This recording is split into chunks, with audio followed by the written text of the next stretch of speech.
Inside every avoidant, during moments of intimacy, there is a battle raging that no one else can see, not even the person lying next to them, holding their hand, or looking into their eyes. On the outside, an avoidant may seem calm, detached, composed, maybe even indifferent, but inside, their emotional world is on fire. Their heart wants one thing, and their fear wants another.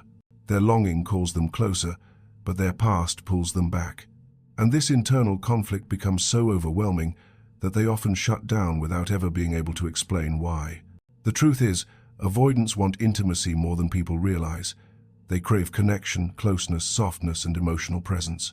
But the moment they start to feel that closeness, something inside them wakes up a memory, a fear, a wound from long before you ever entered their life. To them, intimacy isn't just closeness. It's exposure, it's vulnerability. It means being seen in ways they never learned how to handle. And the fear of being seen feels bigger than the desire to feel loved. As intimacy grows, their nervous system starts sending mixed signals. Their heart says, "Stay here, this feels good," while their instincts scream, "Be careful, this is dangerous." They feel safety and fear at the same time. They feel warmth and panic in the same breath. They feel the desire to open up and the urge to run within the same heartbeat. This conflict is brutal, because they don't know how to explain that they're not afraid of times. They're afraid of what intimacy has meant for them in the past. Maybe they grew up in a home where closeness came with conditions. Maybe love meant losing themselves. Maybe affection was mixed with pressure. Maybe someone they trusted broke them in ways they never healed from. So now, whenever someone gets too close, their body remembers that pain. It reacts before their mind does. It retreats before they can understand what's happening. And to the outside world, it looks like avoidance, coldness, disinterest, when in reality, it's emotional self-protection. During intimate moments, when they feel warmth rising in their chest, when they feel their guard slipping, when they feel seen in a way they didn't expect, a quiet panic begins building inside them. It's not loud, it's not chaotic, it's subtle. A tightening in the stomach, a sudden urge to look away, a need to control the moment, a feeling like they're losing their emotional grip. They want to be close, but closeness threatens the emotional barriers that have kept them safe for years. This is why avoidants often shut down at the exact moment things start to feel good. It's not because the intimacy is wrong, it's because it's meaningful. The more meaningful the moment, the more afraid they become of losing control. They fear saying the wrong thing. They fear needing someone. They fear depending on you. They fear that if you see their softness, you'll break it. They fear that if they let themselves fall into the moment, they won't know how to get back up if things fall apart. This is the invisible battle they fight, wanting to let you in, but not knowing how to survive it emotionally. And this war inside them is exhausting. They don't want to push you away. They don't want to withdraw. They don't want to seem unreachable. They simply don't know how to exist in closeness without feeling like they're losing themselves. They crave connection that feels safe, predictable, gentle. They crave touch that doesn't trap them. They crave intimacy that doesn't demand instant vulnerability. But the world has rarely offered them that kind of closeness, so now, when they finally meet someone who sees them, who touches them with softness, who offers emotional safety, they panic because it's new, unfamiliar, and deeply meaningful. The battle inside an avoidant during intimacy is not a battle against you, it's a battle against their own history. Their fear of closeness and their desire for love are constantly pulling them in opposite directions, and this conflict happens silently inside their body. They don't know how to explain it. They don't know how to put it into words. They simply hope you can see that behind every withdrawal, behind every moment of silence, behind every pause, is a heart that wants connection just as deeply as it fears it. If you want, I can now expand keynote to in 600 words. Avoidants are some of the deepest feelers you will ever meet, but their longing never shows on the surface. They have trained their face, their voice, their posture, and their energy to look calm, detached, or unaffected, but inside, they are carrying a level of emotional hunger they don't know how to express without fear. This is what makes them so misunderstood. People see the distance and assume they don't care. They see the withdrawal and assume they don't feel. They see the silence and assume they're indifferent. But the truth is far more complicated, far more human, and far more painful. Avoidants crave connection intensely, but their longing activates their deepest wounds rather than their comfort. When they are close to someone they care about, their longing doesn't feel warm, it feels dangerous. They don't experience desire the way secure people do. Their body reacts to longing like a threat. Instead of soothing them, closeness triggers alarm bells inside their nervous system, warning them of everything that could go wrong. They want to melt into your arms, but the thought of needing you reminds them of past experiences where needing someone meant getting hurt. They want to share themselves with you, but the moment they feel that desire rising, their mind panics because vulnerability has never been safe for them. This is why their face stays calm even when their heart is pounding. This is why their body stays still even when their emotions are rushing. This is why they remain quiet even when they're feeling everything so intensely. To an avoidant, showing longing feels like handing over power. It feels like exposing the softest part of themselves. It feels like stepping into emotional territory where they've been wounded before. So instead of reaching for you, instead of leaning into the warmth, they retreat into themselves, not because they don't want connection, but because connection magnifies the fears they never learned to calm. The longing they hide is overwhelming. It's the desire to be close to someone who feels safe, the desire to be held without being consumed, the desire to open their heart without losing their identity, the desire to feel loved without feeling trapped. Avoidants want intimacy more than they will ever admit, but they don't know how to hold that desire without feeling like they're losing emotional control. So they bury it. They hide it under silence, under distance, under calmness that looks cold but is actually protective. Many avoidants crave moments of closeness so deeply that it scares them. They want to look at you a little longer, but they avert their eyes. They want to lean into you, but they pull back slightly. They want to text you something honest and raw, but they delete it before sending. They want to say they miss you, but the words get stuck behind years of emotional conditioning. They want to let you in, but their longing makes them feel vulnerable in ways they don't know how to handle. This longing becomes even stronger when you're calm, steady, and present.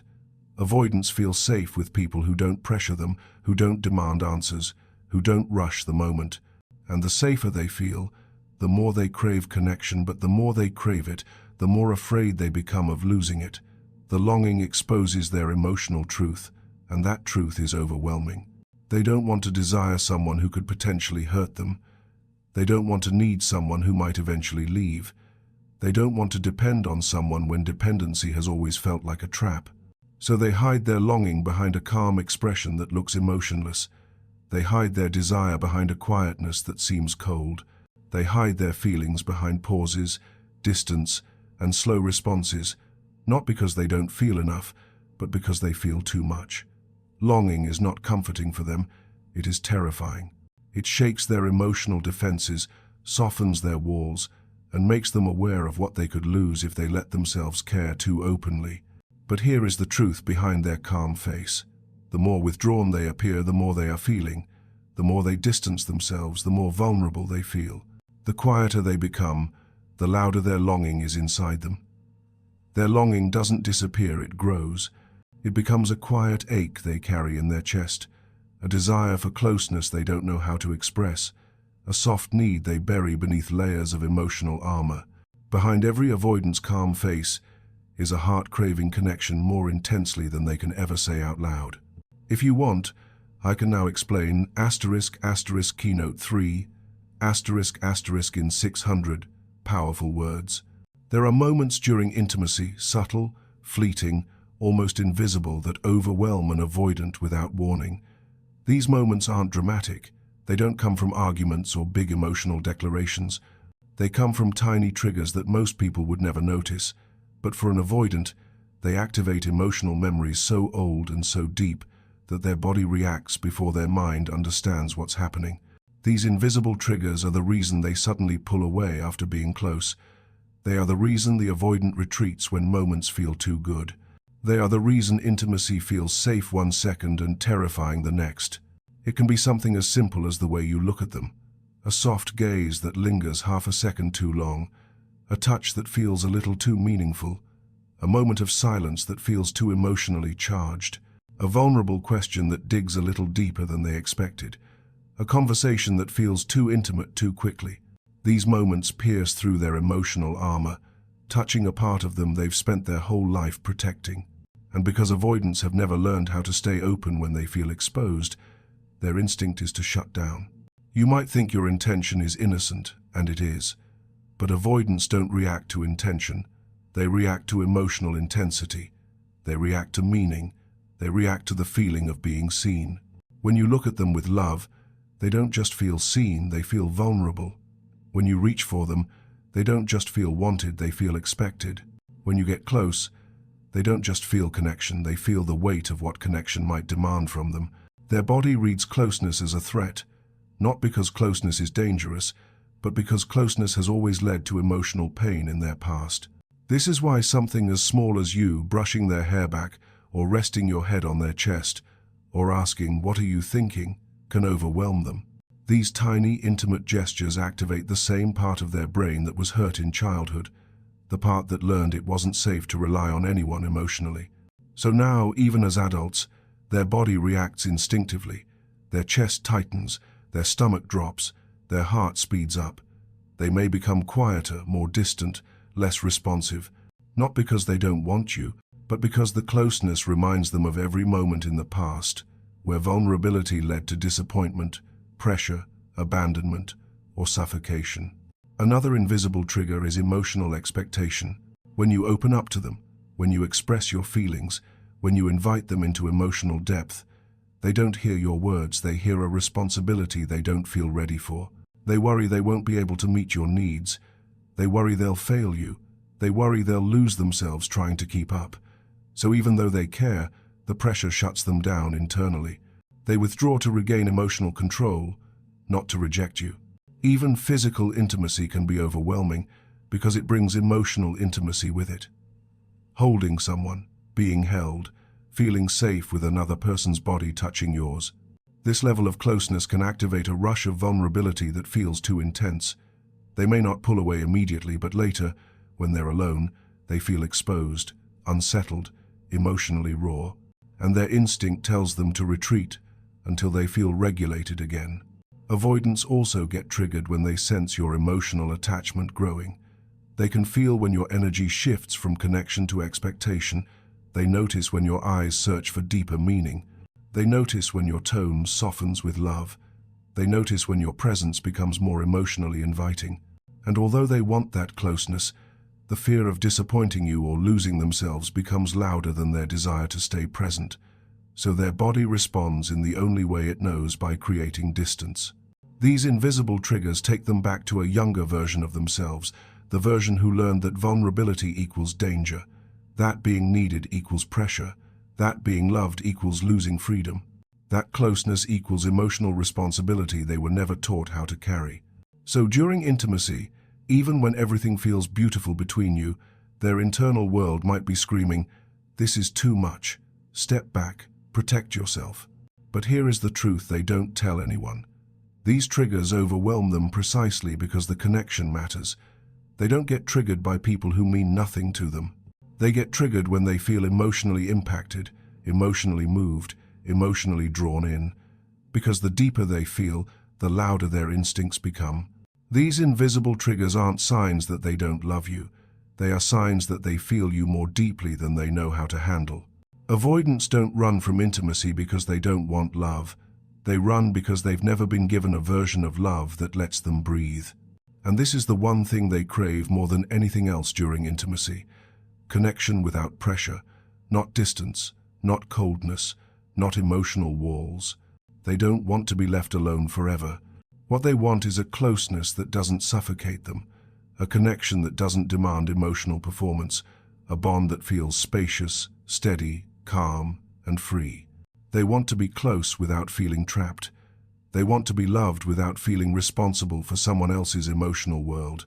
They want to let their guard down without being forced to open up faster than their mind and heart can handle. Imagine being someone who was never taught how to hold love without losing themselves. Someone who grew up believing that connection meant sacrifice, pressure, or emotional chaos. Someone who learned early that the safest place to be was at a distance, not because they didn't want closeness, but because closeness always came with a cost. That's the emotional blueprint of an avoidant. So when they finally meet someone who cares about them, someone who sees them, someone who wants intimacy with them, their mind automatically activates old fears. What will they expect from me? Will I disappoint them? Will I lose myself again? Will I be enough? This is why pressure, even the slightest kind, shuts them down. They can sense emotional expectation instantly. A look that lingers too long, a question that digs too deep, a moment that feels too intense, a silence that feels like it's waiting for them to say something meaningful. These things make them feel like they're being pulled into emotional responsibility they aren't prepared for, and to protect themselves, they withdraw. Not because your closeness is wrong, but because your closeness feels like a doorway back into emotional environments they escaped from long ago. But connection without pressure, that is their safe space. That is what allows them to stay. That is what makes intimacy feel like something they can participate in, instead of something they have to defend themselves against. When you sit with them in silence, without fishing for answers, they relax inside. When you touch them gently without expecting emotional confessions, their body softens. When you let moments unfold naturally instead of forcing depth, their breathing stabilizes. When you don't rush intimacy, they begin craving it more. They start leaning in. They start staying close longer. They start opening up piece by piece because they no longer feel rushed toward emotional exposure they aren't ready for. Avoidants want closeness that feels like air, not weight. They want presence that feels grounding, not smothering. They want affection that feels warm, not demanding. They want emotional connection that builds like a slow sunrise, not like a sudden spotlight. When intimacy unfolds gently, at a natural pace, without emotional urgency, their nervous system stays regulated. And a regulated nervous system is what allows them to finally show who they are beneath the armor. They crave a partner who doesn't interpret their pauses as rejection, who doesn't interpret their silence as disinterest, who doesn't take their need for space personally. Pressure makes them shut everything down, because pressure tells their brain, you are not safe. But calm connection tells their brain, you have room to open. And this is the irony: the more pressure-free the intimacy, the deeper they fall. The more space you give them, the closer they feel to you. The less you push for emotional expression, the more they want to express. The more comfortable the environment, the more vulnerable they become. It's not because they don't care. It's because feeling safe makes them brave. Avoidants crave someone who lets them unfold at their own pace. They crave a partner who understands that intimacy doesn't have to be forced. It can grow through presence, consistency, and gentleness. They want to feel chosen, but not cornered. They want to feel wanted, but not overwhelmed. They want to feel important, but not responsible for someone else's emotional survival. Connection without pressure isn't just something they prefer. It's the key to unlocking the version of them they hide behind layers of fear. It's the path that leads them out of avoidance and into closeness. And once they experience intimacy that feels spacious instead of suffocating, they begin to trust. They begin to stay. They begin to love in ways they weren't capable of before, not because the fear disappears, but because the connection finally feels safe enough to keep choosing. One of the most misunderstood parts of avoidance is that they times express intimacy, just not in the ways people are used to. Their signs are subtle, quiet, often hidden beneath layers of composure and self-protection. This is why so many partners miss them, misread them, or assume the avoidant feels nothing. But the truth is, avoidants show love in small, delicate ways that reveal far more than their words ever could. These gestures are the moments when they are letting you in without saying it out loud, when their guard slips just enough for you to glimpse the softness they usually hide. And those moments are more intimate than any dramatic expression, because they fight their entire nervous system just to allow them. One of the biggest hidden signs is the shift in their presence. Avoidants are not naturally present with people.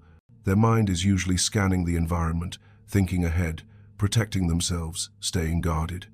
But when they start to care, they become more times here, times with you. They look at you a little longer. They answer in a softer tone. They linger in the moment instead of rushing away from it. They sit closer than usual. They let silence exist without needing to escape it.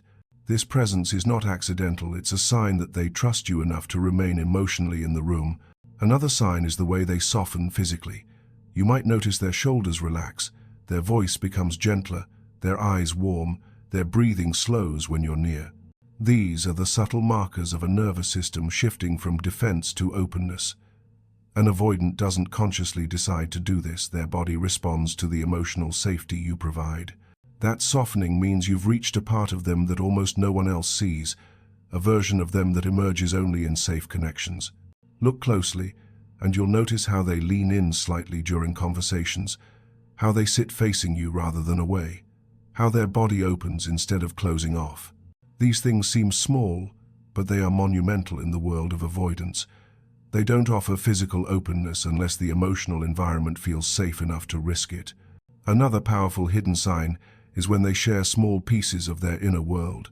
Not full confessions, not dramatic emotional stories. Just little things, a memory, a fear, a personal detail, a glimpse into their childhood, a moment of vulnerability slipped into a sentence. Avoidants do not share lightly.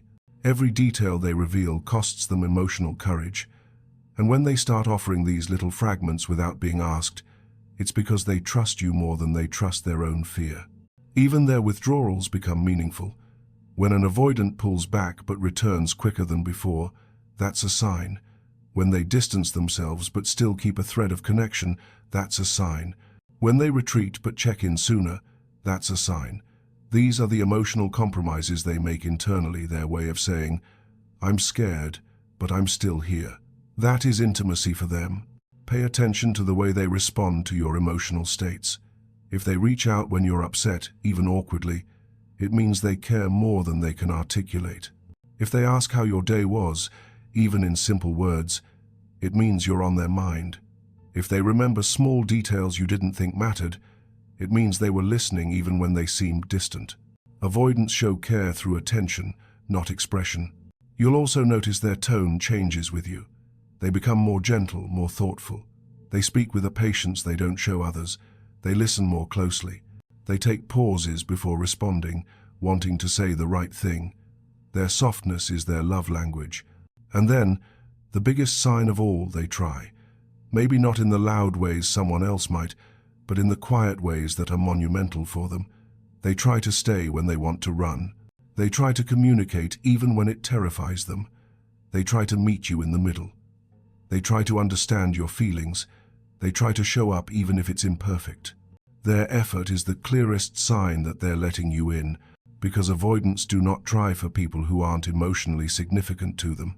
These small gestures, longer eye contact, softer voice, consistent presence, small disclosures, shorter withdrawals, careful listening, are the avoidants' way of saying, "I'm letting you close." They won't announce it with grand declarations. They won't say it out loud. But in the language of avoidance, these subtle shifts are the purest form of intimacy. If you want the *** sixth keynote explained in 600 powerful words, ***, just say the word. The deepest craving an avoidant has during intimacy is not physical touch, not words of affirmation, not passion, and not grand emotional gestures. What they crave, what they ache for, is emotional safety through patience. It is the one thing they cannot create for themselves, the one thing they never received growing up, and the one thing their nervous system quietly longs for even when their behavior suggests the opposite. They need someone who understands that opening up for them is not a switch they can flip.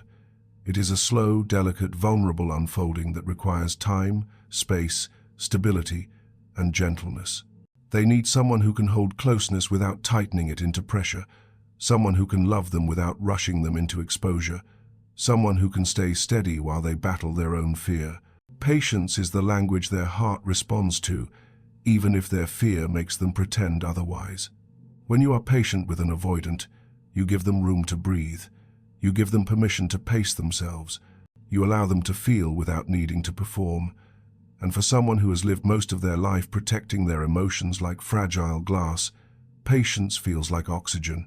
It tells them they don't have to choose between being loved and being safe. They can have both, maybe for the first time. Avoidants crave someone who doesn't panic when they take time to respond, someone who doesn't interpret silence as rejection, someone who doesn't demand instant vulnerability the moment intimacy appears. They crave someone who can look at them with understanding instead of disappointment, someone who can say, through action rather than words, "It's okay, take your time. I'm not going anywhere, and I don't need more from you than you are able to give right now." This patience doesn't mean lowering your standards, it means holding space without losing yourself. To an avoidant, patience signals emotional maturity. It shows them you are secure within yourself. It shows them you're not depending on them to fill emotional voids. It shows them that you can remain steady, even when the connection isn't fast or clear or intense. And this steadiness is what calms their nervous system. It's what allows them to feel safe enough to consider showing the deeper parts of themselves, the parts they have hidden since childhood, out of fear of being misunderstood, judged, abandoned, or overwhelmed. When someone pushes them to open up, their walls rise immediately. But when someone waits with gentleness, their walls soften. When someone pressures them for closeness, they shut down. But when someone stays consistent without rushing, they naturally lean in. When someone demands emotional intimacy on command, they feel suffocated. But when someone offers emotional consistency over time, they feel brave enough to share who they really are. This patience is not passive, it is deeply active. It's in the way you respond to their moments of withdrawal. Do you chase? Do you get angry? Do you assume they don't care? Or do you take a breath, stay grounded, and give them emotional space without punishing them for needing it? Avoidants crave the latter because it tells them you see their fear rather than their flaw. It tells them that their need for space doesn't threaten your self-worth. It tells them they can come back without shame. They crave someone who allows intimacy to flow naturally instead of forcing it into timelines and expectations. Someone who can enjoy the moment without dissecting it. Someone who can let vulnerability appear slowly, imperfectly, quietly. Someone who understands that their love is not loud or dramatic, but deep and steady once they trust fully. Avoidants want patience because patience feels like emotional safety, and emotional safety feels like love that doesn't hurt, love that doesn't demand, love that doesn't punish, love that doesn't collapse under fear, love that doesn't disappear when they need space. They want to know that taking time doesn't make them unworthy, that their pace doesn't make them a burden, that their fear doesn't make them unlovable. And when they finally experience patience, true patience, something transformative happens inside them. They begin to open, not all at once, not dramatically, but gradually, organically, piece by piece. They share more, they trust more, they stay longer, they let you closer, they choose connection over fear. Because patience isn't just what they crave during intimacy, it's the bridge that leads them from avoidance to love.